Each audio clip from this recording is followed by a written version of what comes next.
Ahli-ahli yang berhormat Datuk Timbalan Speaker. Assalamualaikum warahmatullahi wabarakatuh. Ahli-ahli yang berhormat, persidangan disambung semula. Jemput. Hormat Datuk Speaker, berkaitan tentang apa yang dibangkitkan oleh Gambir yang melibatkan monyet yang menziarah kampung-kampung di Gambir, berdasarkan rekod jabatan sehingga 31 Mac 2016, pihak jabatan tidak menerima sebarang aduan gangguan hidupan liar seperti kera dan babi hutan di kawasan Bukit Gambir dan sekitarnya. Pada tahun 2015, 4 operasi membasmi musuh tanaman telah dilakukan di kawasan Dua Gambir dengan hasil operasi berjaya melumpuhkan sebanyak 5 ekor babi hutan dan 135 ekor kera. Tindakan ini diteruskan pada tahun 2016 di mana sejumlah 77 ekor kera yang menjadi pencetus konflik di kawasan Gambir telah pun dilupuskan.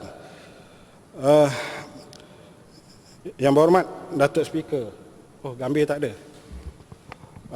Sepatutnya setiap wakil rakyat membuat inisiatif sendiri. Sebenarnya di Sungai Balang, pada tahun lepas Sungai Balang membuat inisiatif sendiri dengan menggunakan peruntukan yang ada pada setiap wakil rakyat untuk membuat perangkap dan sebagainya. Dan sepatutnya Gambir juga boleh melakukan perkara yang sama. Kosnya antara 5,000 hingga 10,000. Maka sebagai Esko yang bertanggungjawab di bawah perhilitan, sebagai menghargai jasa yang telah pun dibuat oleh pihak Sungai Abung, maka saya sebagai Esko, peruntukan Esko, saya bagi 10,000 lah sebagai penghargaan kepada Sungai Abung. Sungai Balang ke Sungai Abung? Sungai Balang. Sungai Balang, nasib baik tak ada. Sungai Balang. Ini Sungai Balang. Kita nak bagi Gambir, Gambir pun tak ada. Jadi pakai gunakan peruntukan dia sendirilah. Untuk maklumat rengit, Jabatan Kesihatan Negeri Johor dan Kementerian Kesihatan Malaysia telah menyenaraikan permohonan pembinaan klinik kesihatan rengit di dalam senarai keutamaan projek Rolling Plan pertama dan Rolling Plan yang kedua rancangan Malaysia ke-11. Walau bagaimanapun, Jabatan Kesihatan Negeri masih lagi menunggu kelulusan daripada IPU dan sama-samalah kita berdoa agar IPU dapat mempercepatkan dan juga meluluskan permohonan kita. Dan pada masa yang sama, minta juga rengit mandi bunga lah supaya proses itu dapat dicepatkan dan juga tolak bala lah. Rengit pun tak ada. Untuk Tengaruh, macam mana nak sebut berita baik untuk Tengaruh, dia pun tak masuk lagi. Untuk Tengaruh, kerajaan Jabatan Kesihatan Negeri telah pun mendapat kelulusan sebanyak 25 buah ambulan. Dan saya akan pastikan bahawa satu daripada 25 buah ambulan itu akan diberikan kepada Tengaruh. Bagi Senggarang yang membangkitkan berkaitan tentang Sungai Suluh, ingin saya maklumkan bahawa insya-Allah pada tahun hadapan JPS Pusat telah pun meluluskan peruntukan sebanyak 10 juta. Dia seorang je ketuk 10 juta. Yang kuat dan sangat tahun depan pecah. dalam proses reka bentuk bagi mengatasi masalah banjir di kawasan tersebut. Yang berhormat Tan Sri Speaker, melalui bajet 2016 melaksanakan pelan pertumbuhan ekonomi Johor secara besar-besaran, saya akan fokuskan kepada beberapa daerah yang melibatkan portfolio saya bagi memastikan kelancaran ekonomi di daerah tersebut akan turut memberi impak kepada bangsa Johor. Bagi daerah Johor Bahru, Kulai, Pontian, pembentangan pelat induk hub kesihatan dan hospitality negeri Johor yang dijangka siap sepenuhnya pada bulan Mac 2017 akan dilaksanakan dengan skala besar bagi memastikan Johor muncul sebagai pusat perubatan terbaik di rantau ini. Pelan induk hub ini akan menjadikan Johor yang pertama pusat perkhidmatan kesihatan dan eco-medical, kedua perkhidmatan sokongan hospitality, yang ketiga rumah penjagaan orang-orang tua, yang keempat pembangunan sumber manusia, yang kelima bidang pembuatan dan R&D. Selain daripada itu, pelan tindakan masyarakat rendah karbon juga yang diterajui oleh 5 buah PBT di dalam Iskandar Malaysia akan melaksanakan 12 pelan tindakan bagi memastikan pengurangan pelepasan karbon dapat dikurangkan kepada 45% pada tahun 2030 berbanding 2005 seperti janji Malaysia di dalam Conference of Parties COP ke-21 di Paris. Pelepasan gas rumah hijau ialah penjejakan prestasi di mana ia menggunakan standard pengiktirafan antarabangsa, the Global Protocol Community Scale Greenhouse Gas Emission Inventory (GPC) untuk pengiraan pelepasan GHG greenhouse gas di dalam sepadannya. Inventory GHG ini merangkumi pengumpulan data yang komprehensif dan proses penglibatan pihak berkepentingan secara meluas.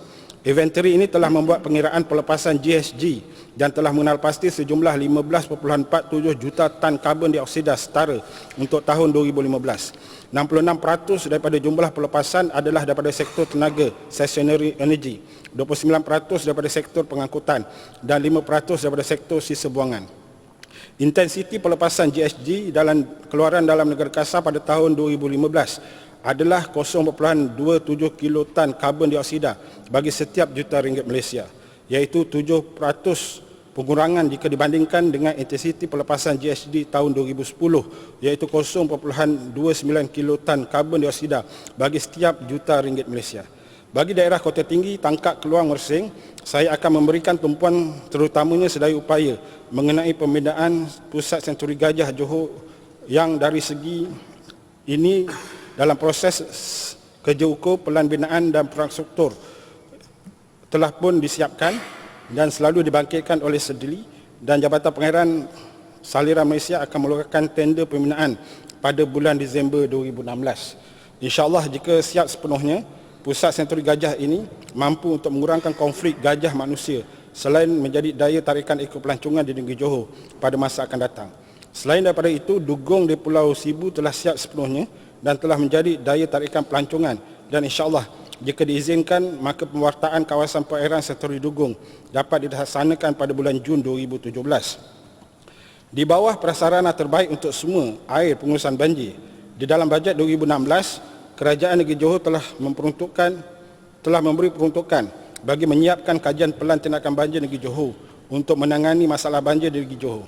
Hari ini saya ingin mengumumkan hasil draft laporan akhir pelan tindakan banjir Negeri Johor mendapati 130 kawasan berisiko untuk mengalami banjir monsun ataupun kilat, yang mana kawasan tersebut meliputi daerah Tangkak, Muar, Segamat dan Johor yang mempunyai indeks severity tertinggi berbanding kawasan yang lain. Bagi agenda besar, agenda Johor Lestari melestarikan alam sekitar dengan terbaik, kerajaan telah mengambil inisiatif untuk tidak mengenepikan kepentingan alam sekitar walaupun menghadapi arus pembangunan yang pesat. Melalui rangka tindakan dan pelan hala tuju biorosot dan biokompos Johor yang akan dilaksanakan melalui 2016 hingga 2020. Pada tahun 2017, sebanyak RM250,000 peruntukan awal yang diberikan untuk memulakan roadmap dari jumlah keseluruhan peruntukan sebanyak 1.455 juta. Buat masa ini, kajian mendapati bahawa sisa pepejal di Johor adalah 1,800 tan sehari dan 360 tan adalah terdiri daripada sisa plastik dan polistiren, manakala kos pengurusan sisa pepejal sebanyak 360 juta setahun. Perbadanan Biotek dan Biodiversiti Negeri Johor akan dipertanggungjawabkan sebagai peneraju utama untuk melibatkan secara langsung dengan pengenalan dan pengedaran bahan alternatif polistiren menerusi syarikat usaha sama, mengalakkan penglibatan aktif pihak berkepentingan seperti penghilang, pemborong, peruncit dan pengguna dalam membina ekosistem dan rantaian bekalan bahan alternatif polistiren yang akan memenangkan ekonomi, alam sekitar dan masyarakat serta melaksanakan program kesedaran, promosi dan galakan. Rangka tindakan ini akan menjadi garis panduan semua pemegang taruh dan menjadi titik tolak perubahan positif serta mendukung inisiatif dan aspirasi Negeri Johor.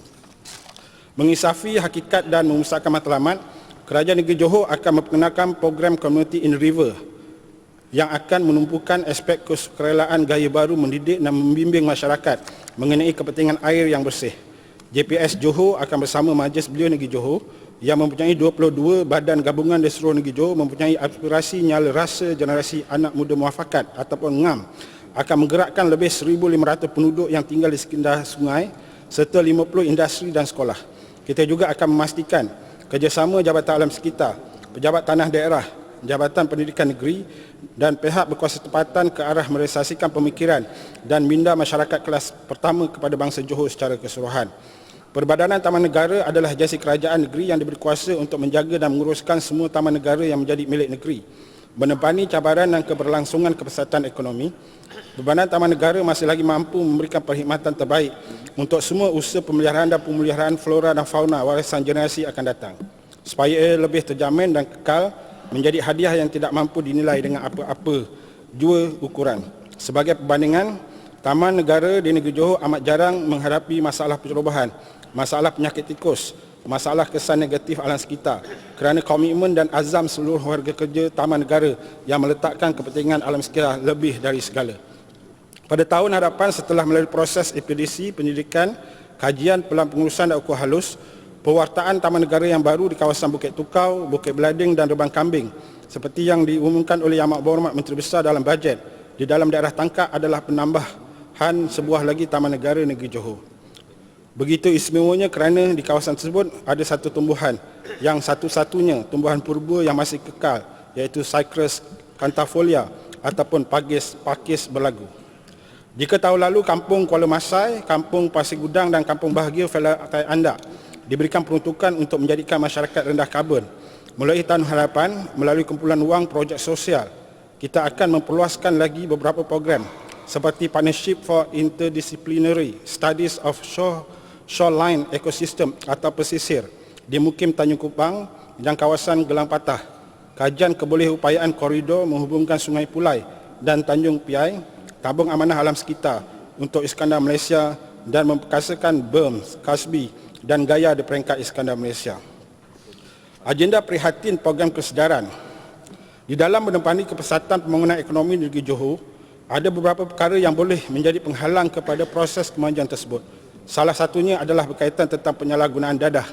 Saya yakin dan percaya dalam Dewan Yang Mulia ini, ada yang tersenyum sinis bila saya menyebut mengenai masalah ini. Namun sebagai orang yang diberi tanggungjawab terhadap perkara ini, saya cukup menginsafi perkara ini tanpa kita sedar. Dadah juga sama seperti diri kita, negara kita dan juga negeri dan juga negara kita. Semakin maju sebuah negara, semakin maju teknologi dan kemandirian dadah itu sendiri. Jika dahulu kita mengetahui nama dadah melalui kokain, candu, ganja, marijuana, dan ini semua dalam bentuk dadah tradisional yang mudah untuk kita ketahui kerana menggunakan peralatan yang mudah dikesan. Namun pada hari ini, dadah sintetik yang telah menguasai hampir 70% pasaran dunia yang mungkin juga di Malaysia dan juga Johor. Percayalah, hari ini bukan saja semua hadirin yang ada dalam Dewan Yang Mulia ini, malah saya sendiri tidak akan mengetahui perkara ini jika kita tidak insaf mengenai permasalahan ini. Melalui kerjasama ADK dan Pemadam, kita telah menjalankan kerja lapangan selama 6 bulan yang lepas untuk benar-benar mengenal pasti masalah dadah sintetik. Istilah-istilah seperti ubat, cam, pop, biji, paan, pot, som, goyang, dugem, kopi goyang, K, panas, kuning, batu, ais, ketul dan banyak lagi istilah dadah sintetik yang digunakan oleh penagih dan penggemar di kalangan mereka. Mereka tidak menggunakan dadah sintetik ini secara terang-terangan di tempat yang terbuka, tetapi di tempat-tempat yang tertentu. Maka inilah yang harus kita lakukan untuk memastikan bahawa kita dapat menggerakkan segala usaha untuk mengurangkan masalah tersebut. Yang berhormat Datuk Speaker, sebagai penutupnya, Saidina Abu Bakar Siddiq menyatakan, kuatnya umat bukan kerana ramainya, tetapi kerana kukuhnya ikatan dan satu matlamat. Beliau juga menambah, kalian akan dapat dikalahkan walaupun mempunyai jumlah yang ramai, melebihi jumlah musuh kamu jika kalian terbabit dalam maksiat dan dosa yang dilarang Allah. Allah berjanji dalam firman-Nya bermaksud, wahai orang-orang yang beriman, kalau kamu membela agama Allah, nescaya Allah membela kamu untuk mencapai kemenangan dan meneguhkan tapak pendirian kamu. Ini surah Muhammad ayat yang ke-7. Yang berhormat Datuk Speaker, saya mohon menyokong. Terima kasih Pengerusi Jawatankuasa Kesihatan. Ahli Yang Berhormat, untuk makluman kita ada pemerhati daripada kawasan Pasir Raja seramai 8 orang dalam Dewan ini. Adanya ada.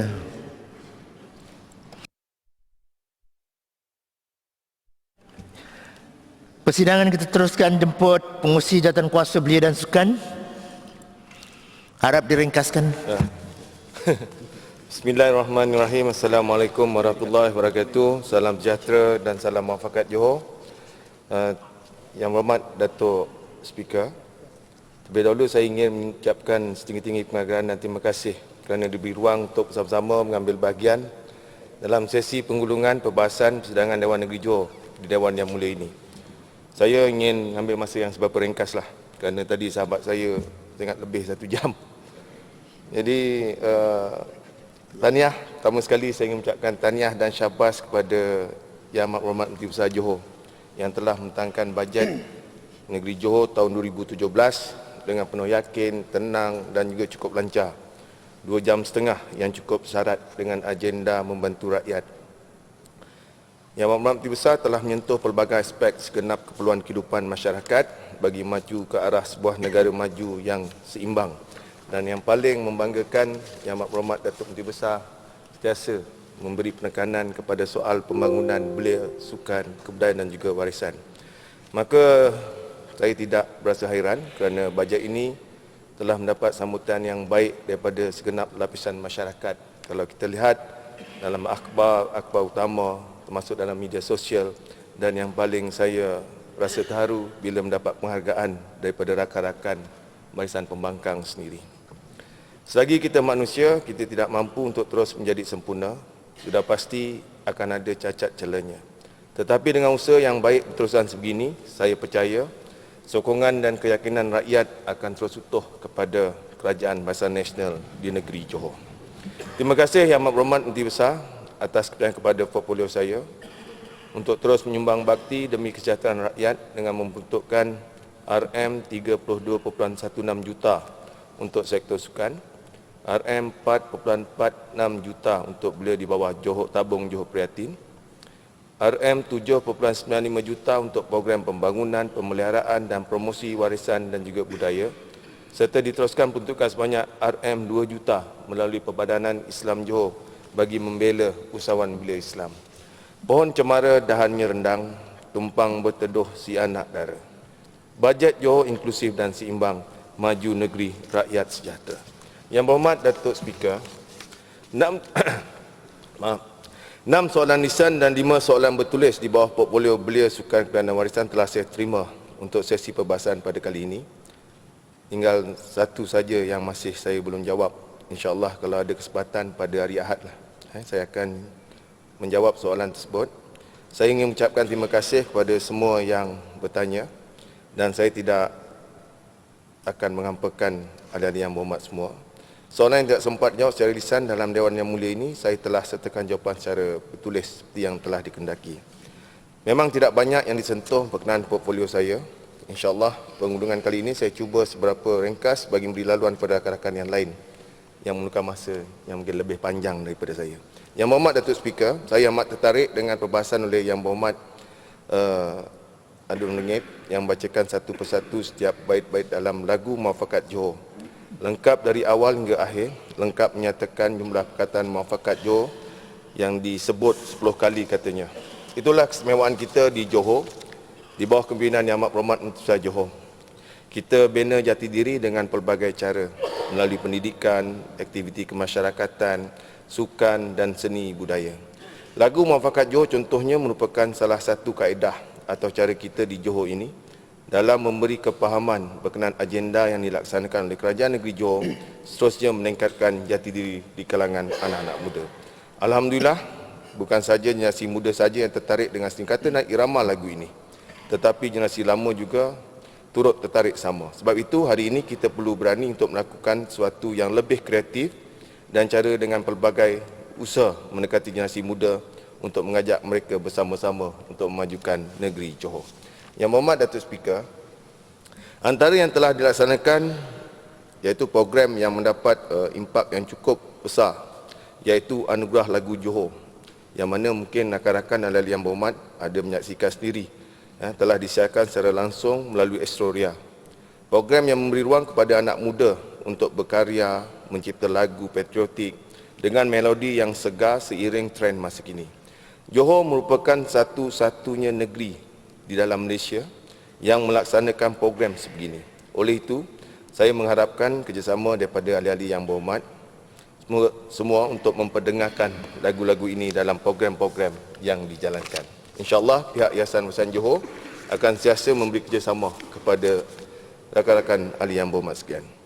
Banyak lagi inisiatif yang Kerajaan Negeri Johor telah laksanakan yang tidak ada dalam negeri-negeri lain. Jika ada pun, Johor tetap menjadi pendahulu, kemudian ia menjadi ikutan kepada negeri-negeri lain. Antaranya yang boleh saya sebut satu persatu. Yang pertama iaitu Festival Permainan Tradisional yang melibatkan penyertaan pelbagai kaum yang dilaksanakan di peringkat zon, daerah dan juga negeri bagi sekolah-sekolah di seluruh negeri Johor. Yang kedua, Festival Seni Muafakat Johor. Yang ketiga, Anugerah Lensa Johor. Yang keempat, Lestari Seni Muafakat Johor. Yang kelima, Jom Melawat Museum. Yang keenam, Pentas Teater Karya yang memberi ruang kepada aktivis teater berkarya dengan 9 pementasan teater untuk tahun 2016 sahaja. Program ini telah dimulakan pada tahun 2015. Alhamdulillah, insyaAllah pada tahun 2017 kita akan meneruskan program pentas teater karya ini. Seterusnya yang ketujuh, Festival Kesenian Islam. Yang ke-8, Sukan Johor. Yang ke-9, Sekit Olahraga yang melibatkan sekolah-sekolah dalam negeri Johor. Yang ke-9, Sukan Muafakat Johor, dan banyak lagi yang telah kita laksanakan semenjak 3 tahun yang lalu. Saya ingin mengambil kesempatan di sini ingin mengucapkan terima kasih kepada jabatan-jabatan utama di bawah portfolio saya, iaitu Yayasan Warisan Johor, Jabatan Belia dan Sukan Negeri Johor, Majlis Sukan Negeri Johor, Jabatan Kebudayaan dan Kesenian Negara Negeri Johor. Kesemua program ini, untuk makluman ahli yang berhormat dan juga yang berhormat Datuk Speaker, telah melibatkan ratusan ribu rakyat Johor di peringkat akar umbi. InsyaAllah dengan adanya kerjasama daripada semua pihak, program-program ini akan kita teruskan pada tahun 2017. Terima kasih juga kepada rakan saya yang berhormat Adun Semerah, dia tak ada dalam Dewan, yang memuji berkenaan program Johor Future 2016 yang dilaksanakan di setiap kawasan Dewan Undangan Negeri. Iaitu program ini antara lain bertujuan untuk memupuk belia-belia untuk bersama dalam aktiviti kemasyarakatan secara sukarela. Saya lihat dalam Facebook ahli-ahli yang berhormat Barisan Nasional, alhamdulillah semua telah menunjukkan komitmen yang cukup tinggi dan telah rajin turun bersama sukarelawan untuk membantu golongan yang memerlukan, termasuk Yang Amat Berhormat Menteri Besar sendiri telah turun ke kawasan Dun Yang Amat Berhormat sendiri. Itulah yang disebut kepimpinan melalui tauladan. Untuk makluman ahli-ahli yang berhormat bahawa pendaftaran yang telah menjadi rakan sukarelawan Darul Takzim sehingga kini telah mencecah hampir 19,000 orang yang berdaftar. Dan kita pasti insya-Allah dalam tahun 2017 Yang Amat Berhormat Menteri Besar pun telah umumkan, iaitu ketika pentangan bajet yang lepas dalam 2017 sebanyak 56 buah sekolah yang telah dikenalpasti sebagai permulaan untuk dijadikan sekolah perintis bagi mewujudkan skuad SDT, iaitu Sukarelawan Darul Takzim, sebagai salah satu aktiviti co-curriculum di sekolah-sekolah seperti yang diumumkan oleh Yang Amat Berhormat Menteri Besar. Yang berhormat Datuk Speaker, program Jambori Sukarelawan, iaitu dengan peruntukan 2 juta untuk program pergerakan sivil, program YWJ Summer Camp dan juga program Permata Warisan Jauhar yang diumumkan semuanya menjurus kepada pengupayaan masyarakat, terutamanya kepada anak muda yang memerlukan semangat sukarela. Ini juga merekodkan bahawa negeri Johor merupakan satu-satunya negeri yang mengadakan perhimpunan 2 tahun sekali melibatkan para sukarelawan yang kita namakan program Jambori Sukarelawan.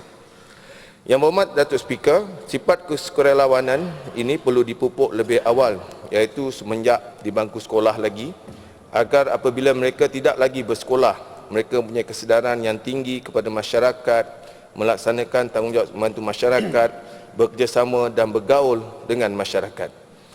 Kesemua program-program yang kita laksanakan ini bersifat bangsa Johor. Sama ada kita bergerak ke depan, kita bergerak ke belakang, ke tepi atau ke mana-mana, kita seiringan sebagai bangsa Johor. Yang berhormat Datuk Speaker, berkenaan perkara yang dibanggakan oleh Yang berhormat Adun Gambir, iaitu supaya minta saya lihatkan permohonan pembinaan kompleks sukan di Kampung Parit Jarum Darat yang telah dimohon semenjak 8 tahun yang lalu. Saya ingat dah lama dah permohonan tersebut, dan saya pada ketika itu pun masuk Madun dan juga Esko. Saya mengambil kira pandangan dan juga permohonan Yang Berhormat Adun Gambir, dan insyaAllah saya pun akan lihat di mana status permohonan ini, dan saya berharap agar Yang Berhormat Adun Gambir dapat memberi perincian kepada saya untuk saya semak, dan jika ianya sesuai untuk dibangunkan, insyaAllah saya akan bantu semampu dengan kapasiti yang ada, sama ada ianya boleh dilaksanakan oleh kerajaan negeri atau kerajaan persekutuan. Begitu juga dengan masalah-masalah yang dibangkitkan seperti Padang, Gelanggang yang dibangkitkan oleh Yang Berhormat Adun Warid Raja. InsyaAllah saya juga akan memberi perhatian berkenaan perkara ini untuk dimajukan kepada kementerian-kementerian yang berkaitan maupun agensi yang berkaitan dengan kerajaan, terutamanya jika kawasan yang dimohon itu di dalam pentadbiran pihak kuasa tempatan, saya akan cuba bantu. Kerana apa yang saya lihat di sini, suka saya mencadangkan kepada rakan-rakan ahli yang berhormat untuk kita memperuntukkan, mungkin melalui peruntukan diberi kepada ahli yang berhormat 5 gelanggang. Kalau kita allocatekan untuk 5 gelanggang dalam setiap kali peruntukan, insyaAllah dalam masa 5 tahun saya rasa banyak yang boleh dibina. Saya ingat kalau gelanggang terbuka, kalau kita bina mungkin tidak memerlukan bentukan yang besar. Ini bergantunglah. Ini hanya cadangan daripada saya sebagai Exco. Ini bergantung kepada kebijaksanaan, dan ahli-ahli yang berhormat cukup bijaksana untuk menyusun peruntukan yang mereka perolehi. Mengenai prasarana sukan yang dibangunkan oleh Yang Berhormat Adun Tenang dan juga Yang Berhormat Adun Tenggaroh, utamanya sebagai persediaan menganjurkan Sukma 2020. Sebenarnya pihak UPEN, iaitu Unit Perancangan Ekonomi Negeri Johor bersama Majlis Sukan Negeri Johor, sudah mengenal pasti venue setiap acara sukan yang akan dilaksanakan, dan ianya akan dibangunkan secara berperingkat. Untuk maklumat, setiap penganjur sukma secara tradisinya akan menerima peruntukan khas daripada kerajaan persekutuan. Biasanya pada kebiasaannya iaitu 2 tahun sebelum tamasya itu berlangsung, dan kita mengambil kira pengalaman daripada penganjur yang lalu, contohnya seperti di Perlis pada tahun 2014 dan juga tahun 2016 iaitu negeri Sarawak.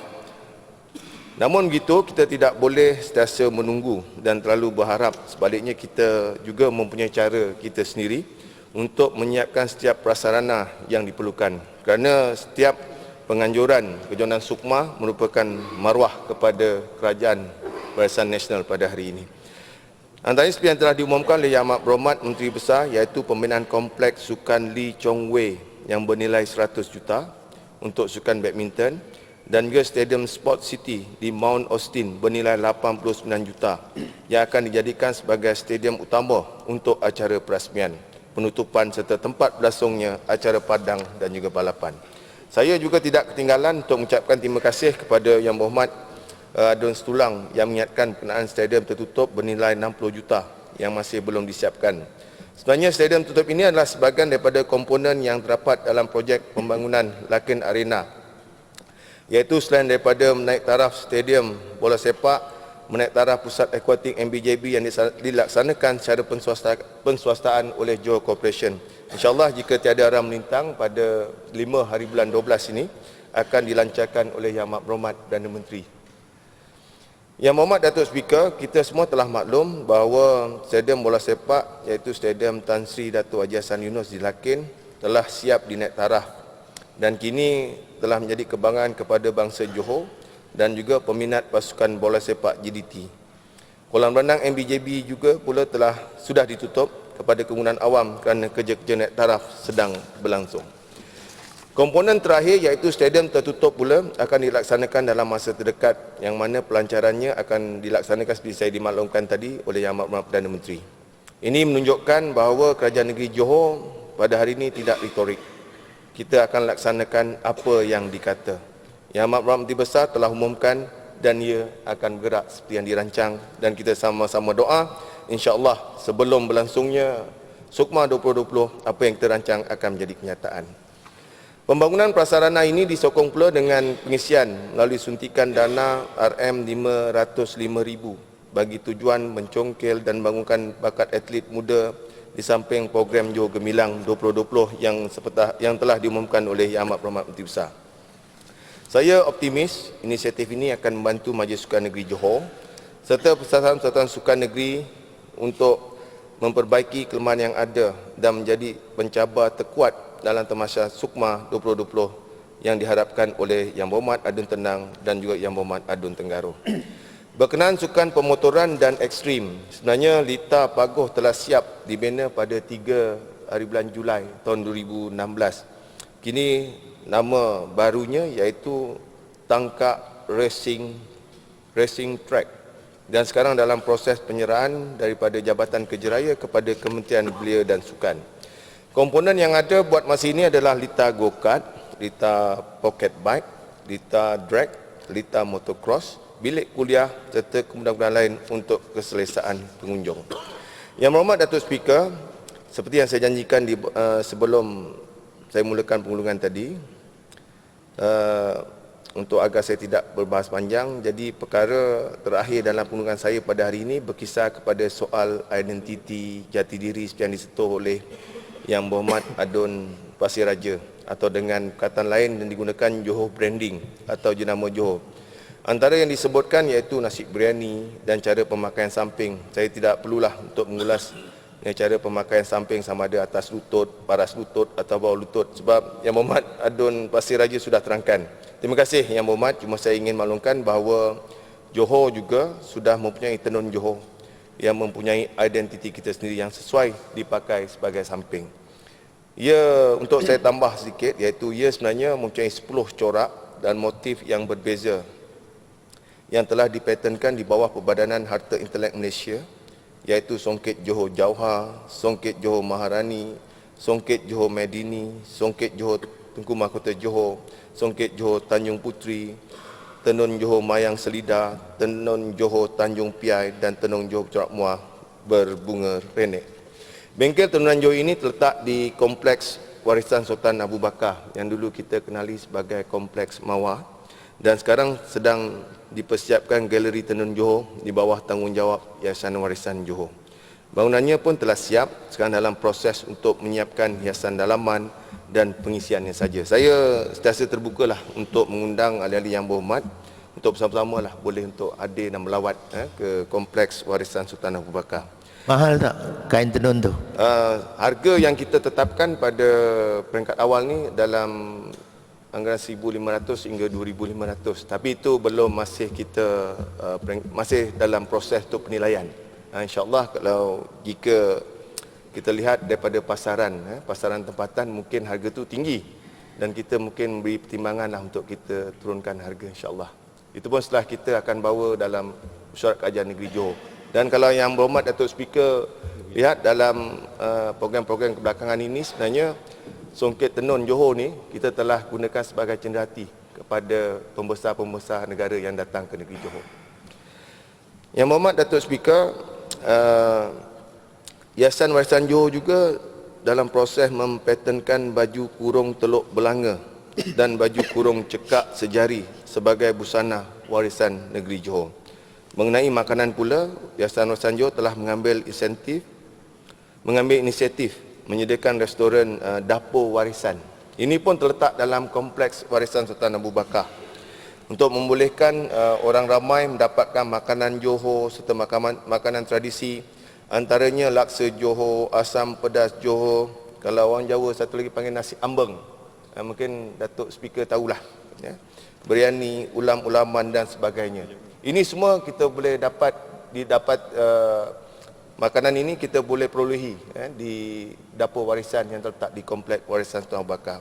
Sebagai penutup, Yang Berhormat Datuk Speaker, saya juga ingin memberi respon berkenaan cadangan Yang Berhormat Adun Puteri Wangsa agar dikumandang azan maghrib dan isyak di stadium. Sebenarnya ini bukanlah merupakan perkara yang baru atau cadangan, dan idea ini pun telah dilaksanakan saya ingat lebih 3 tahun yang lalu, sama ada di Stadium Lakin maupun di Stadium Pasir Gudang. Terpulang kepada masing-masing, dan untuk makluman ahli Yang Berhormat Adun Puteri Wangsa, surau telah disediakan.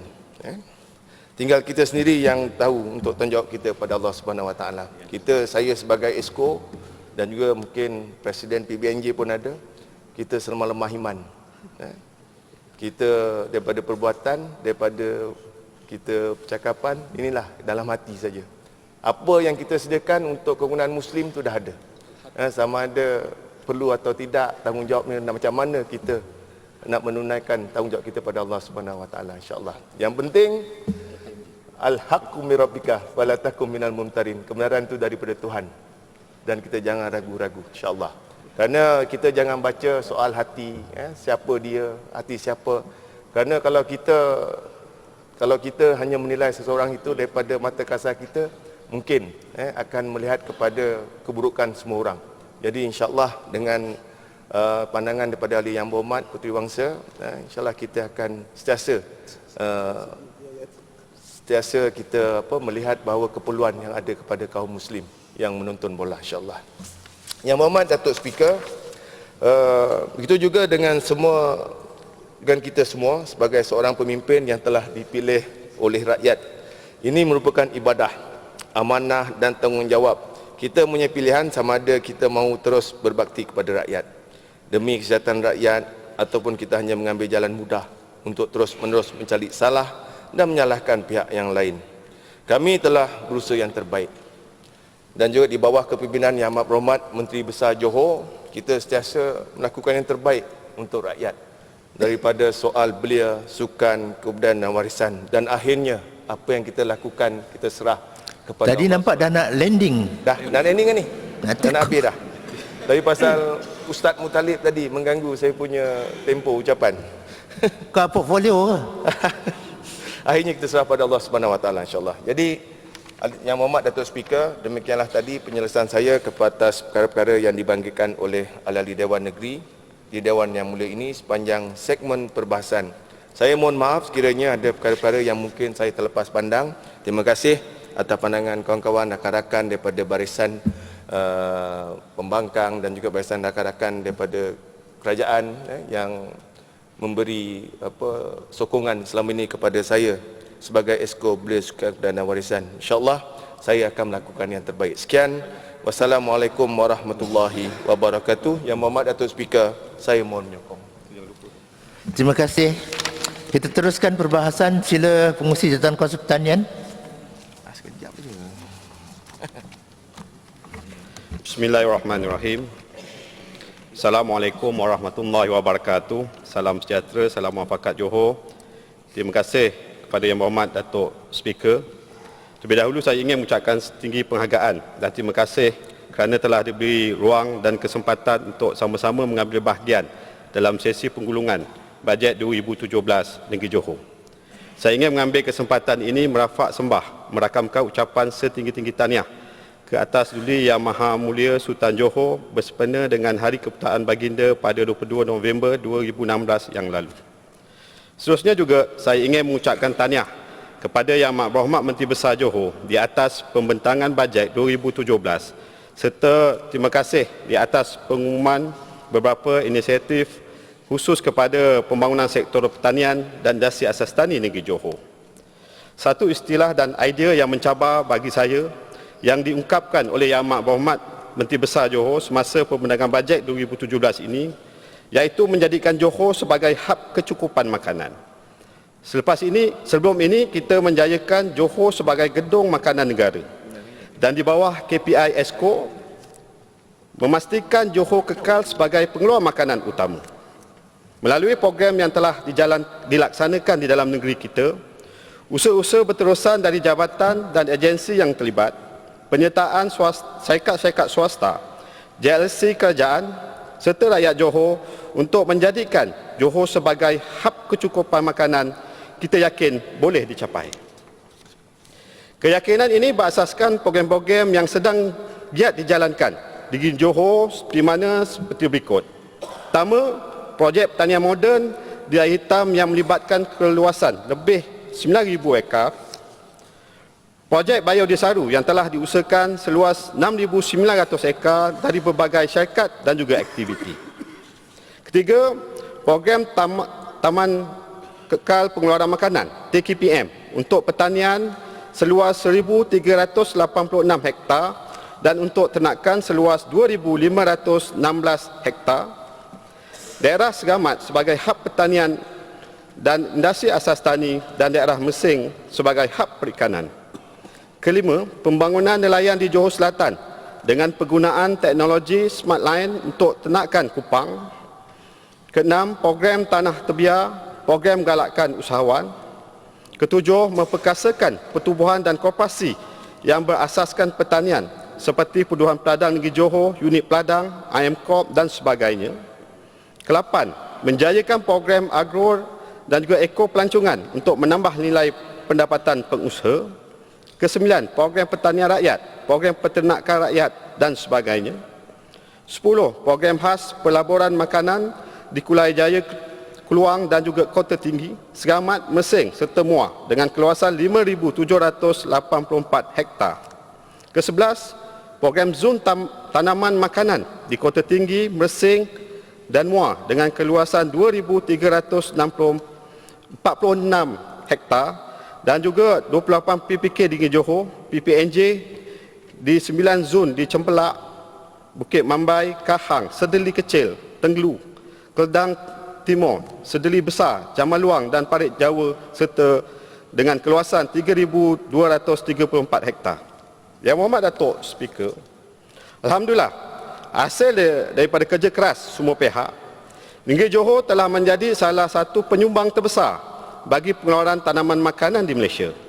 Berdasarkan buku Perangkaan Agro Makanan 2014, Kementerian Pertanian dan Industri Asas Tani, Johor mengeluarkan 526,064 metrik tan buah-buahan iaitu 33% daripada keseluruhan makanan di Malaysia. 326,804 metrik tan sayur-sayuran iaitu 23% daripada Malaysia. 57,364 metrik tan tanaman kontan iaitu 24% daripada Malaysia. Serta 147,109 metrik tan denas iaitu 97% daripada keluaran Malaysia. Pada penentuan bajet kali ini, program baru yang telah diumumkan oleh Yang Berhormat Menteri Besar antaranya adalah pertama, pengujudan Pelan Induk DNA Bioekonomi Johor bagi memperkasakan industri bioteknologi secara inklusif dan inovatif iaitu sebanyak RM7,000. Kedua, pembangunan rangkaian usahawan Bumiputera dalam rangkaian halal bagi industri ayam pedaging berskala besar iaitu RM37.98 juta. Ketiga, pembangunan Agro Mix Farm iaitu kebun nukleus di Seramat melibatkan perbelanjaan RM1.25 juta. Keempat, projek tanaman fertigasi sebanyak RM7,000 yang mana RM8,000 diperuntukkan khusus kepada golongan orang kelainan upaya untuk memberi dorongan, latihan dan semangat agar mereka terlibat dalam sektor pertanian.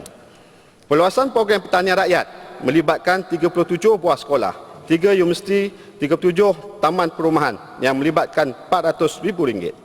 Keenam, perluasan konsep agrostay sebagai salah satu tarikan pelancong dalam Negeri Johor melibatkan RM1.86 juta. Saya juga ingin mengambil kesempatan ini untuk merakamkan ucapan terima kasih kepada ahli-ahli yang berhormat yang telah memberikan sokongan, pandangan serta teguran khususnya dalam hal yang berkaitan dengan pertanian sepanjang pembahasan dijalankan. Ada yang bertanyakan kepada saya yang ini program-program dan juga peruntukan yang sebelum ini. Kita masih meneruskan program yang dilaksanakan sebelum ini. Penerusan program yang memberi manfaat kepada masyarakat dan penambahbaikan untuk kebaikan bersama. Yang Berhormat Datuk Speaker, antara program di bawah Jabatan Pertanian yang akan diteruskan adalah seperti berikut. Program peternakan rakyat, program pertanian rakyat. Program pertanian rakyat kebiasaannya dibuat dalam kawasan lapang komuniti seperti taman-taman perumahan, masjid, balai raya, kawasan-kawasan PBT dan juga di pekarangan rumah untuk memupuk minat dan cintakan pertanian di samping dapat menghasilkan barang-barang keperluan makanan untuk kegunaan komuniti tersebut. Ia juga dapat memberikan pendapatan sampingan kepada para peserta. Di dalam program ini, bantuan diberikan dalam bentuk input seperti peralatan penanaman yang sesuai untuk kawasan sempit dan terhad, seperti set fertility ataupun mini fertigasi, benih sayuran, buah-buahan, herba, ulat-ulaman dan rempah ratus, baja dan racun baja dan media penanaman, polybag dan lain-lain peralatan yang berkaitan. Jadi tidak timbullah isu yang ruang yang sempit seperti mana yang dimangkit oleh Yang Berhormat dari tangkap. Maksudnya kita manfaatkan ruang-ruang yang ada. Bagi menjadikan program ini sebanyak RM400,000 akan diperuntukkan seperti mana yang diumumkan oleh Yang Berhormat Menteri Besar. Program pengembangan. Selain itu, di bawah program pengembangan Jabatan Pertanian, kita juga akan mempertingkatkan lagi usaha untuk memperbanyakkan lagi penanaman berbagai jenis pokok, buah-buahan dan lain-lain tanaman. Kebelakangan ini kita dapati orang ramai begitu berminat untuk mendapatkan tanaman seperti benih kelapa matak, pandan, durian serta pokok-pokok herba untuk ditanam sama ada di kebun atau di halaman rumah. Untuk tahun 2017, Jabatan Pertanian akan mengagihkan benih-benih pokok ini melalui program bersama masyarakat secara percuma. Program galakkan usahawan. Untuk maklumat sidang Dewan Yang Mulia ini, bagi tahun 2017, program galakkan usahawan PGU masih meneruskan projek mengikuti garis panduan yang telah ditetapkan. Projek industri kecil PIK, projek pembangunan pertanian PPP, projek tanaman fertigasi PTF. Namun pada tahun 2017 ini, golongan sasar yang akan menerima bantuan akan ditambah dan diperluaskan. Untuk itu, kerajaan negeri telah memperuntukkan kira-kira RM1.5 juta bagi PIK, RM0.7 juta untuk PTF, fertigasi, RM0.4 untuk program PPP dan RM0.4 juta untuk khusus dan juga program pemimpin bersama rakyat. Daripada jumlah tersebut, bagi program projek industri kecil dianggarkan seramai 155 orang usahawan PGU, yakni minimum akan menerima manfaat daripada pemberian bantuan mesin dan kelengkapan bengkel oleh kerajaan negeri. Selain mesin, cadangan berkaitan pemberian berupa mini gerai kepada golongan penjaja kecil, khususnya peniaga yang berniaga di tepi jalan, akan saya bawa kepada kerajaan negeri. Hal ini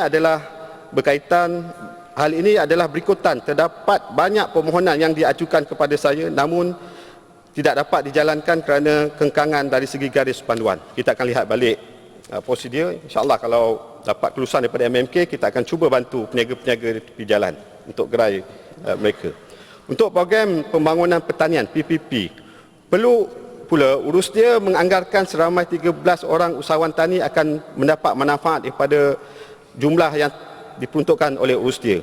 Daripada jumlah tersebut, kira-kira 5.2 hektar jumlah keluasan tanah terbiar di negeri Johor akan dibangunkan dengan tanaman kontan seperti pisang, input benih, pembersihan kawasan, penyediaan saliran, pagar bagi mengelakkan tanaman diserang musuh tanaman. Projek tanaman fertigasi seramai 23 orang, minimum usahawan tani yang akan menerima manfaat bantuan mengikut pakej yang digariskan oleh garis panduan PGU. Bagi memperluaskan dan mempromosikan sistem tanaman fertigasi ini, pemberian set tanaman fertigasi secara Nutriport akan disampaikan kepada seluruh pusat pemulihan dalam komuniti di seluruh Johor dan sekolah pendidikan khas terpilih bagi menyediakan dan melatih golongan kurang upaya ke arah menjadikan usahawan tani di masa akan datang. Dijangka sebanyak 64 PDK dan 60 buah sekolah pendidikan khas akan menerima manfaat daripada usaha kerajaan negeri ini. Saya berharap dengan pemberian ini dapat membantu mereka mendalami ilmu berkenaan pertanian moden dan seterusnya melahirkan usahawan tani daripada golongan ini. Yang Berhormat Datuk Speaker, pendidikan pertanian bagi menghasilkan baja organik akan diperluaskan melalui penggunaan bahan terbuang. Produk-produk berasaskan pertanian meningkat harganya disebabkan dengan harga baja yang melambung tinggi. Kerajaan negeri menyedari kebimbangan terhadap kenaikan harga baja dan input-input ini telah meningkat. Kesan daripada kejatuhan nilai ringgit dan kenaikan harga minyak hari-hari ini di peringkat global dan juga di dalam negara.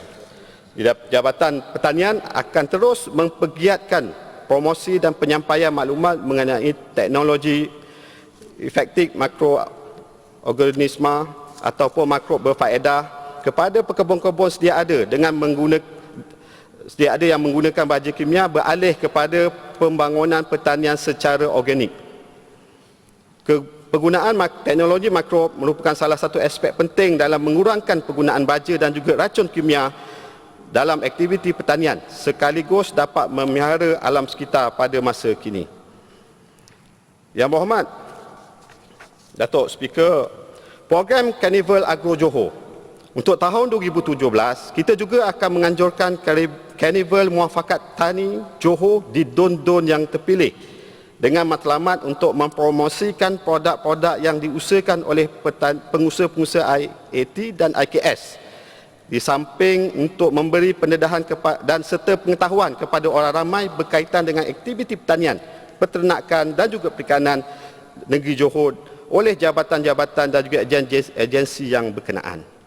Selain itu, program Carnival Muafakat Tani ini diwujudkan adalah bagi menyokong program yang telah sedia ada, iaitu program Mini Agro Johor dan juga Expo Agro Johor yang telah diperkenalkan sejak tahun 2013. Memandangkan program ini telah mempunyai pengunjung tetapnya sendiri, maka adalah amat dialukan sekiranya ada mana-mana pihak yang berminat untuk turut serta bersama-sama di dalam program ini. Untuk makluman sidang Dewan ini juga, negeri Johor telah dicadangkan sebagai tuan rumah bagi sambutan Hari Peladang, Peternak dan Nelayan Peringkat Kebangsaan 2017. Dan sudah semestinya negeri kita akan menjadi tumpuan pemamer-pemamer serta pengunjung-pengunjung dari negeri lain, dan kesempatan ini harus dimanfaatkan sebaik-baiknya, khususnya di kalangan pengusaha-pengusaha IAT dan IKS itu sendiri dan juga orang awam yang berminat dalam bidang pertanian. Yang Berhormat Datuk Speaker, seterusnya berkenaan dengan program Johor Agro Stay untuk tahun 2017, sebanyak 1.8 juta ringgit akan diperuntukkan bagi menaik taraf serta penambahbaikan lokasi-lokasi agro stay yang telah dikenal pasti, antaranya bangunan IKS dan juga pelancongan Kampung Gunung Pulai, Pusat Pertanian Kongkong Masai, Dataran Pulau Penarik, Bengkel Produk IT Felda Semencu, Bengkel Kraft Tangan Felda Tenang, Kampung Pelancongan Bandar Penawar, Pusat Landak Kampung Tenang Labis, Jeti Pelancongan Bukit Kepong, Medan Seleri Ikan Baung Taman Pelangi Seramat, Medan Seleri Ikan Bakar Pasir Gudang Baru, Jeti Pelancongan Nelayan Bandar Muar, Jeti Pelancongan Nelayan Don Sungai Balang. Diharap dengan bantuan yang diperuntukkan oleh kerajaan negeri ini akan dapat membantu pengusaha untuk memberikan perkhidmatan yang lebih baik serta keselesaan kepada pengunjung-pengunjung yang datang. Saya tidak langsung juga akan dengan peningkatan bilangan pengunjung ini akan membantu meningkatkan pendapatan pengusaha-pengusaha yang terlibat sehingga 20 hingga 30%. Yang Berhormat Datuk Speaker, kita tidak dapat menafikan bahawa akibat daripada keadaan cuaca yang tidak menentu dan gangguan makhluk perosak tanaman akan menjejaskan prestasi pengeluaran tanaman yang dihasilkan oleh pengusaha pertanian. Untuk itu, di bawah program bantuan bencana, Jabatan Pertanian sebanyak RM100,000 akan diperuntukkan untuk tujuan tersebut. Ini termasuklah kerjasama dengan Jabatan Pilitan dalam usaha untuk menangani isu kacau ganggu tanaman pertanian. Yang Berhormat dari Bekor ada membangkitkan beberapa isu dalam soal pendatang asing. Jabatan telah mengambil tindakan dengan membuat perjanjian antara jabatan dan peserta yang mana di dalam perjanjian tersebut telah dimasukkan klausa iaitu 7.1, kerajaan mempunyai hak mutlak untuk menamatkan sewaan ini dan mengambil milik semula mana-mana lot tanah tersebut dalam mana-mana kesemua keadaan berikut. B. Peserta melakukan perkara yang menyalahi undang-undang negara atau membenarkan sesiapa menjalankan kegiatan yang menyalahi undang-undang negara di dalam kawasan projek. Ini termasuklah dengan menggunakan pekerja asing tanpa permit.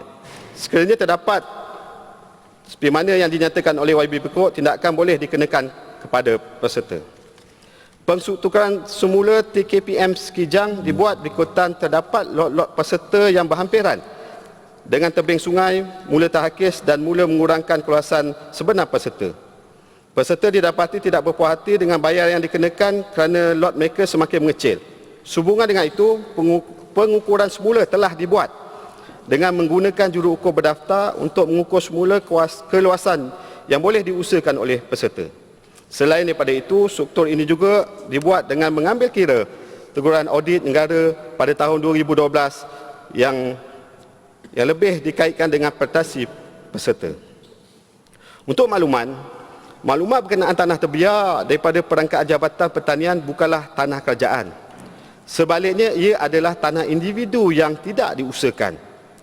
Walaupun jumlahnya besar, tapi keluasan setiap tanah tersebut adalah kecil dan terpulanglah kepada individu tersebut sama ada hendak mengusahakan ataupun tidak. Pihak jabatan hanya boleh memberikan bimbingan dan khidmat nasihat berhubung kesesuaian penggunaan tanah tersebut dan mengadakan penemusuaan rundingan di antara pemilik dan usahawan yang berminat untuk mengusahakannya. Namun begitu, keputusan untuk menjayakan tanah tersebut tetap dibuat oleh pemilik tanah dan jabatan tidak berhak untuk campur tangan. Yang Berhormat Datuk Speaker, seterusnya adalah berkaitan dengan industri ternakan. Dari statistik perangkaan yang dikeluarkan oleh Putrajaya tahun 2014-2015, negeri Johor merupakan pengeluar utama daging ayam, daging kambing dan daging puyuh. Negeri Johor juga merupakan negeri yang kedua dalam pengeluaran daging lembu selepas pahak, daging biri-biri, daging itik dan susu lembu. Kini negeri Johor muncul sebagai pengeluar puyuh utama dalam negara dengan kapasiti populasi melebihi 1.27 juta ekor. Pada tahun 2015, data statistik Jabatan Perkhidmatan Veterina Negeri Johor telah mengeluarkan sebanyak 5,760 tan metrik daging lembu dan kerbau dengan nilai 126 juta ringgit. Bagi daging kambing bibiri sebanyak 146 tan metrik dengan nilai 4.39 juta ringgit. Kerajaan Johor telah mengeksport ke Singapura ayam hidup sebanyak 92,552 tan metrik dengan nilai 462,000 juta. Manakala telur ayam sebanyak 41,070 tan metrik dengan nilai 205 juta ringgit. Pihak jabatan sedang berusaha untuk meningkatkan pengeluaran susu di dalam negeri Johor dengan mewujudkan 10 usahawan tenusu di TKPM daerah Keluang. Sehingga kini jabatan mempunyai 35 TKPM di 7 daerah dengan kawasan yang dibangunkan sebanyak 2,516 hektar dengan bilangan peserta seramai 224 orang. Pada tahun 2015, TKPM Negeri Johor telah mengeluarkan sebanyak 5,185 ekor lembu dengan nilai 12,962,500, iaitu 445 ekor lembu tenusu dengan nilai RM245,000, 180 ekor lembu dengan nilai RM504,000 dan 670 ekor kambing dengan nilai RM403,000. Untuk itu, bagi tahun 2017, Kerajaan Negeri melalui Jabatan Perkhidmatan Veterina akan meneruskan program skrim bantuan peternakan rakyat. Skrim bantuan ini meliputi ternakan seperti lembu, lembu tenusu, kambing tenusu, bebiri, ayam kampung dan juga puyuh telur. Sebanyak 1.9 juta ringgit akan diperuntukkan di bawah skrim bantuan bagi tahun 2017. Dalam pada itu, kita juga akan menumpukan usaha untuk menangani isu ternakan lembu yang dibiarkan berkeliaran khususnya di kawasan pusat pelancongan di Mersing. Buat permulaan, Jabatan Veterina akan membina 2 buah bangunan ternakan lembu sasa feedlot ternakan berkelompok di kawasan yang telah dikenal pasti untuk menempatkan lembu-lembu yang berkeliaran ini.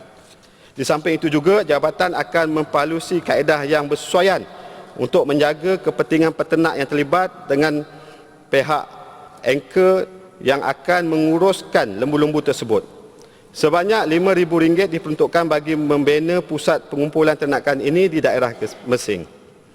Lanjutan daripada berlakunya kemalangan jalan raya yang melibatkan lembu di Jalan Muar Labis berhampiran Feda Cempelak seperti mana yang dibangkitkan oleh YB dari Tenang, Beberapa bincangan telah diadakan di antara Jabatan Perkhidmatan Veterina, pengurusan Felda Cempelak, Majlis Daerah Labis dan peternak-peternak lembu di Felda Cempelak.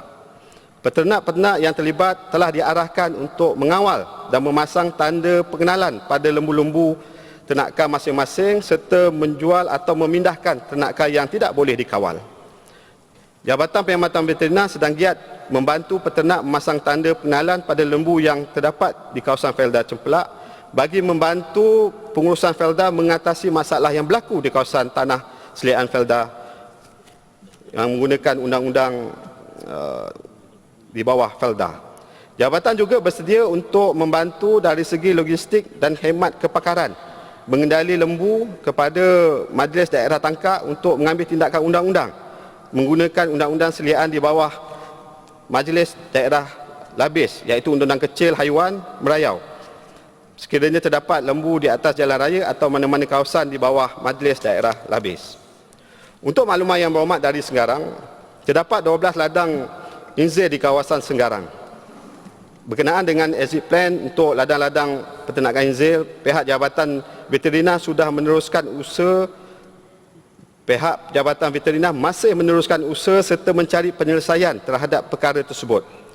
Bagi ternakan inzir, ianya masih belum mendapat keputusan muktamad dari segi lokasi dan kaedah-kaedah yang bersesuaian. Pengusaha ladang juga telah dicadangkan untuk mewujudkan konsortium perniagaan untuk mengusahakan perusahaan ini di bawah satu pengurusan dan satu lokasi. Kaedah teknologi terkini seharusnya diguna pakai. Pihak jabatan juga telah mengenal pasti pihak pelabur dan juga pengusaha daripada luar yang menggunakan teknologi yang terkini yang sesuai diguna pakai. Yang ini kita akan mengadakan perundingan dengan persatuan pengusaha untuk membantu mereka menggunakan kaedah satu bumbung dan juga satu lokasi. Oleh yang demikian, bagi mengatasi masalah pencemaran yang berulang dari ladang inzir ini, penyelesaian jangka panjang adalah dengan kelulusan dan pelaksanaan modern fig farming dengan izin seperti yang telah diputuskan oleh Jemaah Menteri pada 25 Julai 2007 dan Jabatan Perkhidmatan Veterina. Modern fig farming menetapkan 4 kriteria yang perlu dipatuhi. Pertama, kandang tertutup. Kedua, sistem pengurusan kumbahan sifar. Ketiga, mempunyai zon penampang. Keempat, mengamalkan amalan ladang ternakan yang baik. Kesihatan di lapangan mendapati hampir separuh daripada ladang-ladang di negeri Johor tidak menepati kriteria yang telah ditetapkan dan boleh ditutup dan disyorkan exit plan yang bersesuaian. Bagi mengatasi masalah bau ladang kambing di kawasan Senggarang, Pejabat Veterina telah melakukan siasatan dan telah memberi khidmat nasihat dan surat penambah baikan ladang seperti arahan pemasangan zinc di sekeliling ladang, pemasangan netting di bawah kandang, penggunaan EM dan juga menjaga kebersihan ladang. Pemantauan secara berkala juga dilakukan oleh pejabat veterina daerah bagi memastikan pematuhan arahan oleh penternak. Kita sedar, Yang Berhormat Datuk Speaker, kita sedar projek pembangunan yang sedang rancak dibangunkan di Johor Selatan. Sebahagian daripada nelayan telah diberi bimbingan untuk menjayakan program eko pelancongan dan apabila pembangunan ini siap, mereka boleh berperanan untuk terlibat sama menjayakan sektor ini. Untuk itu, pemberian bantuan sara hidup, bukannya pampasan seperti mana yang diistilahkan oleh pihak pembangkang, kepada nelayan terlibat dengan pembangunan di kawasan perairan Johor Selatan akan diteruskan seperti mana yang telah diumumkan oleh Yang Amat Berhormat Menteri Besar. Selain itu, di bawah sektor pertanian, kita juga akan memberikan tumpuan kepada usaha-usaha membaik pulih serta menaik taraf jeti nelayan dan stor penyimpanan. Usaha ini akan membantu nelayan-nelayan untuk meningkatkan lagi aktiviti tangkapan mereka kerana terdapatnya kemudahan asas untuk mendaratkan hasil tangkapan. Pihak jabatan yang berkaitan akan mengenal pasti jeti serta stor yang perlu diberi keutamaan. Sebanyak RM500,000 diperuntukkan untuk program ini. Pada tahun 2017 juga, Jabatan Perikanan akan menumpukan usaha-usaha transformasi nelayan dengan mempelbagaikan sumber pendapatan khusus untuk kelompok nelayan di kawasan Sungai Melayu dan pengkalan nelayan di Tanjung Piai. Di samping itu, jabatan juga akan menyediakan skim bantuan peralatan untuk nelayan berdaftar, program pemeliharaan penyu serta pembinaan tukun di Mesing, juga projek ternakan ikan baung di Segamat. Yang berhormat dari Semerah mencadangkan pusat pertumbuhan ekonomi nelayan bergantung kepada kesesuaian aktiviti berdasarkan jumlah kepadatan penduduk di kawasan sekitar. Semangat kerukunan ahli, kuantiti ikan yang didaratkan, keboleh-dapatan serta kesesuaian tanah dan potensi aktiviti ekonomi sedia ada untuk dikembangkan. Pihak LKM dari masa ke semasa sentiasa melihat keperluan untuk membina, menaik taraf dan membaik pulih jeti-jeti dan pengkalan nelayan bergantung kepada keutamaan dan juga peruntukan. Berhubung cadangan YB dari Bentayan agar nelayan menceburi aktiviti ternakan tiram, pihak Jabatan Perikanan tidak ada masalah untuk menjadikan projek ternakan tiram di negeri Johor. Antara kawasan yang telah dikenal pasti sesuai seperti Sungai Johor, Teluk Sengat dan Muar. Pengusaha yang berminat boleh menghubungi dengan jabatan untuk mendapatkan maklumat lanjut berhubung dengan bantuan dan juga khidmat nasihat yang disediakan.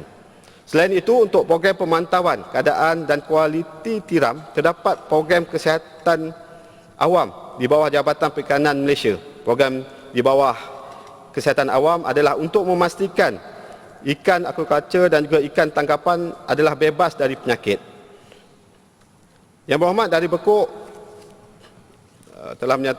untuk makluman yang berhormat dari Bekok, pembayaran Ezekia telah pun dilakukan bermula tahun 2015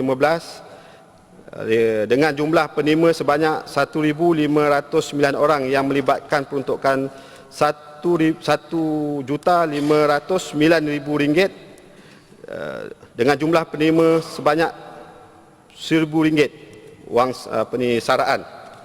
Jumlah pembayaran ini telah ditingkatkan RM2,000 pada tahun lepas dan juga pada 2017 juga Yang Amat Berhormat telah memberikan juga peruntukan setiap seorang nelayan RM2,000. Pihak kerajaan telah bersetuju menggunakan wang daripada tabung perumahan terlebih dahulu sebanyak RM1 juta untuk tujuan pembayaran Ezekia kepada nelayan yang terlibat, sementara kutipan ke atas pemaju sedang dibuat. Wang yang telah dipinjam daripada tabung perumahan akan dipulang semula apabila kutipan daripada pemanju telah diterima. Sehingga November 2016, jumlah semasa tabung pembangunan nelayan adalah sebanyak RM3,764,091. Yang berhormat Datuk Speaker, saya nak ucap terima kasih kepada semua ahli-ahli yang berhormat yang telah mengambil bahagian dalam perbincangan perbahasan kali ini. Saya mohon maaf sekiranya ada perkara yang terlepas pandang daripada penjelasan saya. Sekian saya akhiri ucapan terima kasih di atas keperhatian ahli-ahli yang berhormat. Yang berhormat Datuk Speaker, saya mohon menyokong. Perbahasan diteruskan, sila pengurusi jawatan kuasa perumahan. Bismillahirrahmanirrahim. Assalamualaikum warahmatullahi taala wabarakatuh. Salam muafakat Johor, salam sejahtera. Alhamdulillahirabbil alamin, wassalatu wassalamu ala asyrafil anbiya wal mursalin wa ala alihi wasahbihi ajmain. Yang berhormat Datuk Speaker, saya ingin menzahirkan rasa syukur ke atas kesempatan dan peluang serta ruang yang diberikan kepada saya untuk menggulung perbahasan pada hari ini. Ternyata kita amat bersyukur atas segala pencapaian dan momentum kerajaan negeri di bawah pentadbiran Yang Amat Berhormat Datuk Ahmad Khalid bin Nordin, Menteri Besar Johor, yang sentiasa fokus ke arah menjadikan Johor sebagai negeri yang berkemajuan. Dalam pembentangan bajet 2017, kerajaan negeri dilihat secara konsisten menjadikan Johor sebagai menjadi kuasa ekonomi selatan dan seterusnya memacu kemajuan negara secara menyeluruh. Pelaksanaan strategi yang tersusun dan teras yang menyentuh segala aspek ekonomi menampakkan kesejahteraan rakyat Johor terus menjadi keutamaan. Yang penting, hanya di negeri Johor, pembangkang yang mengakui bahawa bajet yang dibentang sangat baik untuk rakyat. Tahniah Yang Amat Berhormat Menteri Besar. Saya juga ingin mengucapkan terima kasih kepada semua ahli-ahli yang berhormat yang telah membangkitkan persoalan dan permasalahan sepanjang sesi ini berlangsung. Saya terima dengan terbuka segala pandangan, cadangan dan reaksi ahli-ahli yang berhormat. Tentulah pendekatan saya akan memastikan kesemua perkara yang telah dibangkitkan telah diteliti oleh semua ketua jabatan di bawah portfolio saya untuk diambil tindakan sewajarnya bagi menjamin kesejahteraan rakyat yang akan selamanya menjadi keutamaan bersama. Yang Hormat Datuk Speaker, sebagai Sektor Perumahan, Manifesto Kerajaan Barisan Nasional dalam Pilihan Raya Umum ke-13 yang lalu telah menjanjikan untuk membina hanya 6,000 unit rumah kos rendah dan mampu milik berjumlah 6,000 unit akan disiapkan sekiranya memenangi pilihan raya pada tahun 2013. Alhamdulillah, Kerajaan Barisan Nasional telah mendapat mandat yang daripada rakyat untuk mentadbir Kerajaan Negeri Johor. Di antara langkah pertama yang diambil oleh Yang Berhormat Menteri Besar Johor sejurus beliau dilantik untuk mengetuai Kerajaan Negeri adalah dengan wujudkan jawatankuasa Task Force Perumahan Negeri Johor yang difungsikan sendiri oleh Yang Berhormat Menteri Besar. Antara tujuan utama jawatankuasa Task Force Perumahan Negeri Johor adalah untuk mencari jalan penyelesaian pembinaan rumah mampu milik dan rumah kos rendah bagi golongan pertengahan dan ke bawah. Hasil dapatan tinjauan Yang Amat Berhormat Menteri Besar dan maklum balas yang diperolehi daripada jawatankuasa ini, terdapat 180,000 unit rumah kos rendah yang sepatutnya dibina telah gagal dimajukan oleh pihak-pihak pemaju. Atas sebab itulah, jawatankuasa Task Force Perumahan ini, kita telah memanggil pemaju-pemaju terlibat untuk meneruskan aku janji pembangunan rumah kos rendah seperti mana yang telah diluluskan dalam kebenaran merancang terseluruh negeri Johor. Hasilnya, kita telah mengubah dasar kepada dasar rumah mampu milik negeri Johor dan sejumlah 28,000 pada tahun 2013 dijangka siap pada 2018. Walaupun jumlah ini terus meningkat berdasarkan komitmen yang dijanjikan berdasarkan perubahan syarat yang telah kita tetapkan dan luluskan, maka ianya terus meningkat saban hari.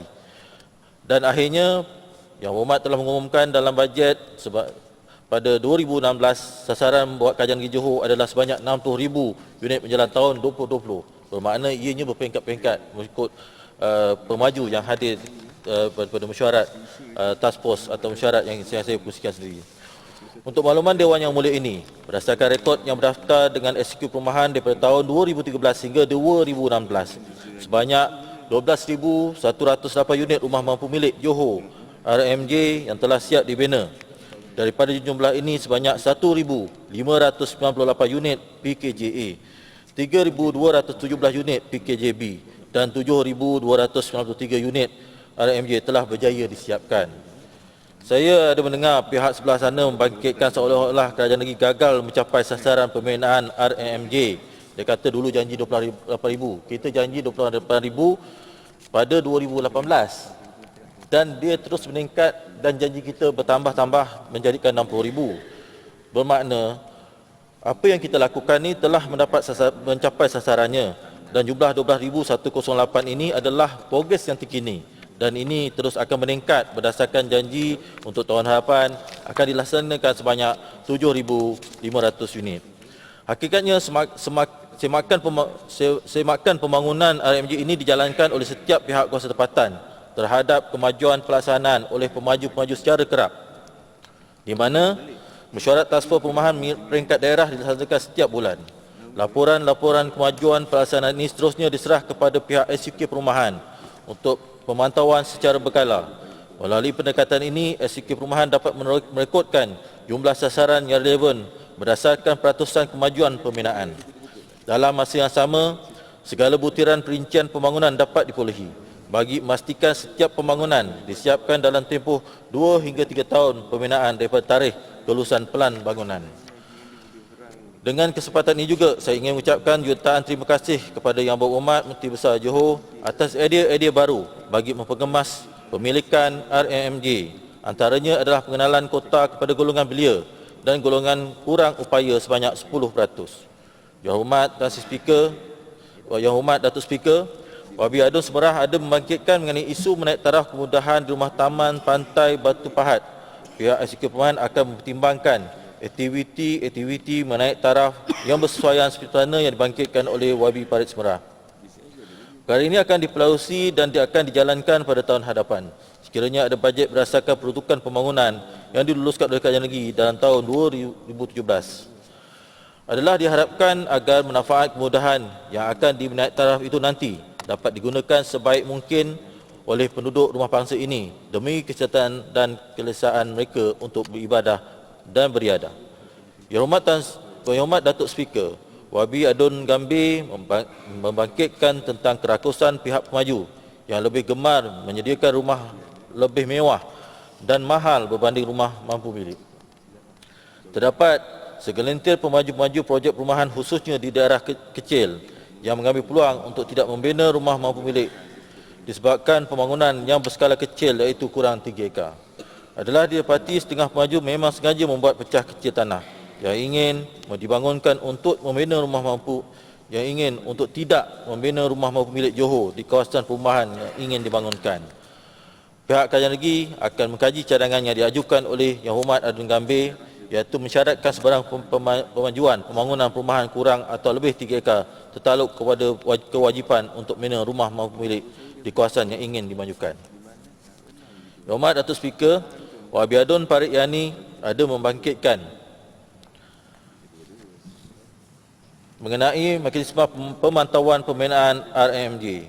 Untuk makluman Yang Berhormat, Kerajaan Negeri telah pun mewujudkan platform mesyuarat jawatankuasa Task Force Perumahan Negeri Johor yang difungsikan sendiri oleh Yang Berhormat Menteri Besar Johor. Tujuan mesyuarat jawatankuasa Task Force Perumahan Negeri Johor tidak lain tidak bukan adalah memastikan pemantauan secara berkesan terhadap setiap komitmen pelaksanaan dan pembangunan rumah mampu milik Johor. Mesyuarat ini dikuasai oleh semua pihak berkuasa tempatan di Negeri Johor. Pihak UPEN Johor, SUK Bahagian Perumahan Johor, Pejabat Tanah Johor, Jabatan Perancang Bandar dan Desa Negeri Johor, pegawai daerah dan beberapa agensi kerajaan lain yang terlibat dalam pembangunan perumahan.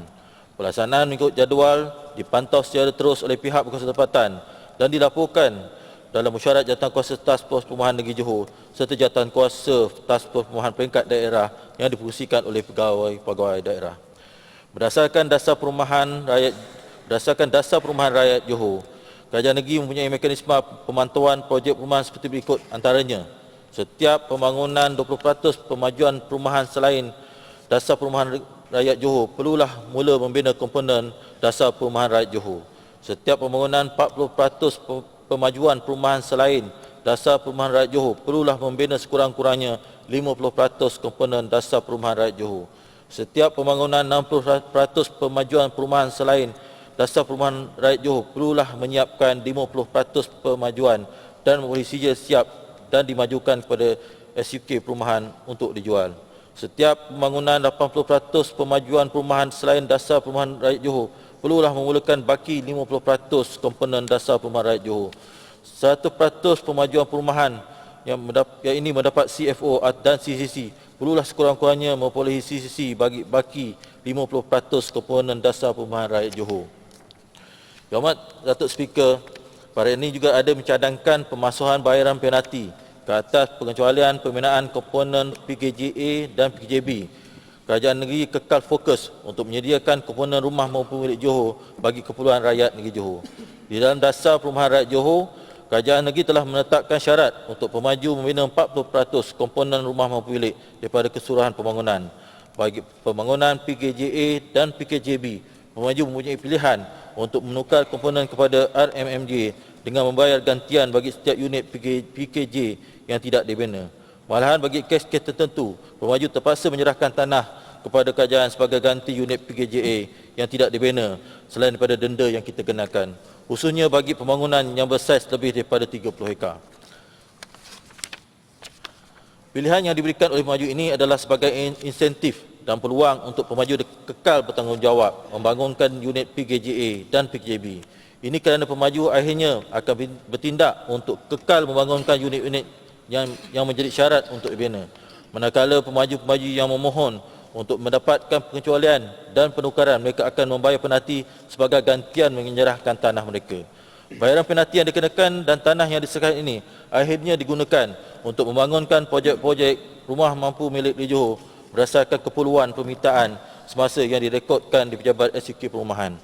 Selama beberapa tahun ini pun telah dijadikan amalan di bawah pentadbiran Yang Amat Berhormat Menteri Besar Johor, tanah tapak RMMJ dan dibangunkan oleh JLC negeri seperti Jacob, KPRJ, PIJ, YPJ dan lain-lain.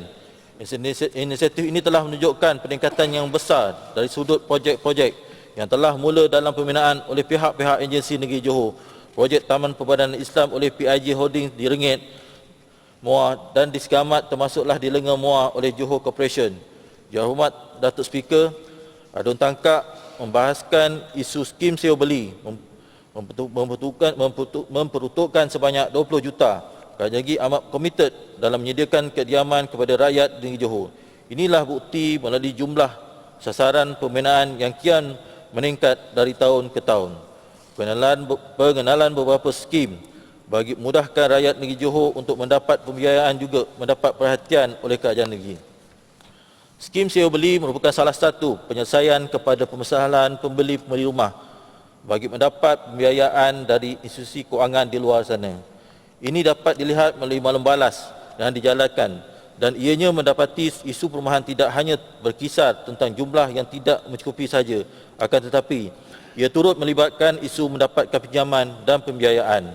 Seperti mana yang telah dibentangkan dalam bajet yang lalu, sebanyak 5,000 unit rumah akan dijadikan skim sewa beli yang telah pun dilaksanakan secara berperingkat. Untuk makluman, skim sewa beli ini sebenarnya telah pun dilaksanakan di negeri Johor sejak tahun 1990 ini lagi. Skim sewa beli ini telah diperluaskan pada waktu itu di seluruh daerah di negeri Johor yang mana melibatkan projek-projek rumah awam kos rendah. Jumlah keseluruhan unit-unit yang telah ditawarkan untuk skim sewa beli sejak tahun 1990-an ini adalah sebanyak 6,264 unit rumah yang melibatkan 40 buah projek perumahan. Untuk makluman ahli-ahli yang berhormat, kerajaan negeri terus-menerus memberikan kemudahan skim sewa beli ini kepada rakyat melalui beberapa projek perumahan di bawah kerajaan negeri untuk dijadikan skim sewa beli sejak tahun 2014. Di antaranya projek-projek perumahan tersebut ialah Rumah Pangsa Kangkar Pulai, Rumah Pangsa Taman Cedana, projek perumahan IDL. Yang terbaru ialah di Rumah Pangsa Bandar Sri Alam. Kerajaan negeri melalui Pejabat Eksekutif Bahagian Perumahan akan menawarkan skim sewa beli ini khusus kepada projek-projek perumahan yang dibiayai oleh kerajaan negeri. Jumlah pembeli terkini yang ditawarkan skim ini adalah berjumlah 3,200 orang. Jumlah ini dijangka akan terus meningkat oleh kerana tawaran-tawaran baru kepada bakal pembeli yang akan dibuat secara berperingkat. Di atas keprihatinan kerajaan negeri, Yang Amat Berhormat Menteri Besar Johor dalam bajet ada menyatakan bahawa peruntukan sebanyak 20 juta akan disalurkan bagi tujuan membeli rumah yang berharga 42,000 PKJA dan 80,000 PKJB yang akan seterusnya ditawarkan kepada mereka yang layak melalui skim sewa beli. Inisiatif ini akan diperluaskan ke seluruh negeri Johor bagi memberi peluang kepada bakal-bakal pembeli berkelayakan untuk beli rumah kediaman mereka melalui skim sewa beli. Jika dilihat peruntukan sebanyak 20 juta ini tidak dapat menampung permintaan skim sewa beli yang semakin meningkat. Walaupun kerajaan negeri akan mempertimbangkan bagi menambah peruntukan ini dari masa ke masa bagi memenuhi permintaan rakyat negeri Johor. Yang Hormat Datuk Speaker, Adun Pekanan Nas ada membangkitkan isu nisbah pembinaan PKJA dan PKJB sehingga 30 September 2016. Jumlah permintaan dan permohonan RMMJ di seluruh Johor adalah sebanyak 133,988 permohonan. Jumlah ini direkodkan berdasarkan permohonan yang dihantar secara atas talian melalui portal sistem perumahan Johor. YB Adun Pekanan Nas membangkitkan cadangan untuk meningkatkan nisbah pembinaan PKJA dan PKJB untuk masa akan datang. Perkara ini menjadi perhatian kerajaan negeri Johor di setiap komponen di dalam dasar perumahan rakyat Johor. Perlulah dibina oleh pemaju di dalam setiap pembangunan yang melebihi saiz lebih 3 ekar ke atas. Bagaimanapun, setiap perancangan perlu bersandarkan data dan fakta bagi menterjemahkan keperluan semasa rakyat Johor setiap lokaliti dan kawasan pembangunan. Maksud saya, selain merekodkan permohonan RMMJ, sistem e-Johor juga bertujuan untuk membantu perancangan pelaksanaan rumah mampu milik Johor berdasarkan permintaan semasa. Jika kita lihat keseluruhan komponen PKJB mempunyai permintaan mencecah 35% daripada keseluruhan permintaan yang direkodkan manakala rumah mampu milik Johor. Dan PKJA masing-masing mencatatkan permintaan 30%. Jika permintaan PKJA dan B di suatu kawasan adalah tinggi, maka perancangan pembangunan akan tertumpu kepada komponen ini. Untuk keperluan RMNJ pula adalah didapati berdasarkan rekod semasa Permintaan RMMJ biasanya adalah lebih tinggi dan bertumpu di kawasan bandar ataupun di kawasan yang lebih banyak kegiatan ekonomi. Yang Hormat Tan Sri Speaker, YB Adun Puteri Wangsa ada membahaskan isu projek Terbengkalai mengenai projek perumahan Taman Siti Indah. Projek ini dibuat secara berfasa iaitu fasa 1 212 unit rumah dengan harga 110 unit 110,000 seunit. Fasa 2 sebanyak 136 unit dan fasa 3 sebanyak 291 unit. Ketiga-tiga fasa projek ini telah disambung semula kerja pembinaannya, di mana pemaju iaitu YMN Properties Sdn Bhd telah melantik kontraktor baru untuk menghabiskan kerja-kerja pembinaan. Fasa 1 dijangka siap pada akhir tahun ini, manakala fasa 2 dijangka siap pada pertengahan tahun 2017, fasa 3 dijangka siap pada hujung tahun 2017. Bagi projek Taman Mount Austin pula yang dilaksanakan oleh Konsan Sdn Bhd adalah dimaklumkan projek perumahan rumah Taman Mount Austin ini telah diisytiharkan terbengkalai pada 16 Mac 2012. Pihak Kementerian Perumahan dan Kajian Tempatan menerusi Jabatan Perumahan Negara telah merangka pelan pemulihan projek bagi projek ini. KNG telah bersetuju menyumbangkan dana sebanyak 5.5 juta untuk membantu Jabatan Perumahan Negara bagi memulihkan projek tersebut. Walau bagaimanapun, pada Ogos 2013, pemaju asal iaitu Konsan Enterprise Sdn Bhd telah berjaya mengenepikan arahan penggulungan yang dikenakan terhadapnya, sekaligus menyebabkan pelan pemulihan masih belum dapat dilaksanakan. Pihak pemaju akur untuk menyediakan satu pelan tindakan bagi memulihkan projek terbengkalai tersebut. Daripada sejumlah 911 unit yang merangkumi 10 blok yang sepatutnya dibina, sebanyak 126 blok yang telah siap dibina pada 3/6/2010 dan 100% telah dijamin oleh pembeli. Selain itu, sebanyak 73 unit blok 9 telah siap pada 12/4/2016, manakala 92 unit blok 8 telah siap pada 28/1/2016. Bagi blok 6 terdiri pada 110 unit telah menunjukkan progres pembangunan sebanyak 85%. Menurut pemaju, blok 6 ini akan disiapkan pada awal tahun 2017. Bagi blok 4, 70% siap terdiri pada 70 unit akan disiap sebelum Februari 2017. Manakala bagi blok 2 dan 1, 55% siap iaitu 90 unit dan 36 unit dijangka siap pada Disember 2017. Untuk makluman tambahan, company ini masih dalam senarai blacklist kita. Walaupun mereka ni adalah pemaju yang mempunyai potensi tanah di tempat lain. Oleh kerana projek ini masih bermasalah, kita membekukan proses-proses permohonan tanah mereka untuk dimanjurkan. Selagi projek yang di peringkat, selagi projek yang mereka perlu laksanakan disiapkan untuk projek yang berada di Taman Daya ini disiapkan sepenuhnya. Yang Hormat Datuk Speaker, jika tadi saya menyentuh berkenaan agenda perumahan, kini saya beralih pula kepada agenda seterusnya iaitu perkara-perkara yang melibatkan kerajaan tempatan. Bagi menjayakan gagasan Johor berkemajuan, pihak berkuasa tempatan juga memerlukan satu anjakan paradigma dalam memenuhi inspirasi gagasan ini. Maka telah dibangunkan satu pelan yang mampu mengubah imej pihak berkuasa tempatan ke satu tahap yang lebih baik, iaitu pelan transformasi pihak berkuasa tempatan. Pelan transformasi pihak berkuasa tempatan ini adalah satu gerak kerja strategik yang dibangunkan untuk meningkatkan kualiti perkhidmatan PBT dalam semua aspek dan mewujudkan suasana persekitaran hidup yang lebih kondensif, lestari dan memberikan kesejahteraan kepada rakyat setempat. Terdapat 6 teras dalam pelan tersebut, iaitu pertama, pembangunan modal insan, kedua, kecekapan perkhidmatan, yang ketiga, pengukuhan keuangan, yang keempat, kesejahteraan rakyat, yang kelima, penglibatan rakyat, dan yang keenam, komunikasi yang berkesan. Seterusnya saya ingin menjelaskan persoalan-persoalan yang dibangkitkan berkaitan kajian tempatan. Merujuk kepada persoalan yang dibangkitkan oleh Yang Berhormat Puteri Wangsa mengenai lesen khas penjaja di tepi jalan, Majlis Bandaraya Johor Bahru sedang dalam usaha untuk mengenal pasti kawasan-kawasan lapang yang sesuai bagi diwujudkan kawasan dataran penjaja. Peniaga-peniaga yang ditempatkan di kawasan daerah ini adalah terdiri pada peniaga tepi jalan yang menggunakan khidmat mudah alih ataupun peniaga food truck dan lain yang bersesuaian. Sehubungan dengan itu, dataran peniaga yang diwujudkan akan mengambil kira daripada aspek utiliti peniaga-peniaga ini agar mereka dapat menjalankan perniagaan dengan baik. Pengujudan kawasan ini akan berpandukan kesesuaian lokasi dan aspek logistik peniaga serta pembeli bagi membolehkan penjaja memperolehi pendapatan yang baik. Pihak MPJB telah menapasti beberapa tapak yang sesuai untuk menjalankan perniagaan food truck, antaranya di Taman Pelangi Indah yang boleh menempatkan 40 peniaga, begitu juga di lokasi seperti di Taman Molek dan juga di Taman Desa Jaya. Yang Hormat Puteri Wangsa juga membangkitkan mengenai status permohonan mengusahakan tanah reserve kerajaan di kaki Gunung Pulai.